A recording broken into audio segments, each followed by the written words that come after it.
Hello everyone, I welcome you all in my YouTube channel. Friends, today I am recording this video to discuss with you all one case of renting of motor vehicle कि यदि आप motor vehicle rent पे देते हैं तो उसके ऊपर GST की लायबिलिटी किस तरीके से आती है। तो देखिए, रेंटिंग ऑफ मोटर व्हीकल के केस पे आपका दो तरीके का टैक्स रेट जो है वो एप्लीकेबल होता है। आप चाहे तो 12% पे भी जीएसटी पे कर सकते हैं, आप चाहे तो 5% पे भी जीएसटी पे कर सकते हैं। आप जब 12% पे जीएसटी पे करेंगे तो आपको 100% इनपुट टैक्स रेट जो है वो अलाउ कर दिया जाएगा।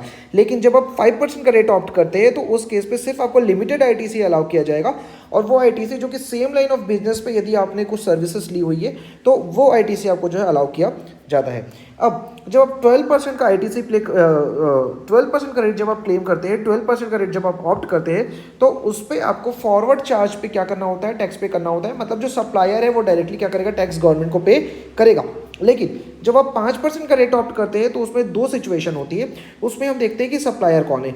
यदि सप्लायर बॉडी कॉर्पोरेट है तब तो वो डायरेक्टली क्या करेगा, फॉरवर्ड चार्ज में गवर्नमेंट को टैक्स पे करेगा। Body corporate means basically companies है ना, तो वो क्या करेगा, डायरेक्टली गवर्नमेंट को टैक्स पे करेगा। लेकिन सप्लायर यदि अदर देन बॉडी कॉर्पोरेट है, मतलब सप्लायर कोई पर्सन है कंपनी के अलावा, मतलब पार्टनरशिप फॉर्म या इंडिविजुअल, तो उस केस में हम रेसिपिएंट को देखते हैं। रेसिपिएंट कौन है, यदि रेसिपिएंट है कोई अदर देन बॉडी कॉर्पोरेट, यदि recipient other than body corporate है तो फिर सप्लायर जो है वो डायरेक्टली क्या करेगा, गवर्नमेंट को टैक्स पे करेगा फॉरवर्ड चार्ज में। रेट क्या होगा, 5% का।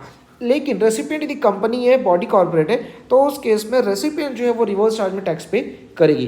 तो basically renting of motor vehicle के केस में आपका दो तरीके का रेट हुआ, 12% और 5%। 12% वाले तो डायरेक्टली ही फॉरवर्ड चार्ज में टैक्स पे करेंगे, लेकिन 5% वाले केस में यदि supplier other than body corporate है और रेसिपिएंट बॉडी कॉर्पोरेट है तो सिर्फ और सिर्फ इसी सिचुएशन पे रिवर्स चार्ज आपका जो है एप्लीकेबल होगा।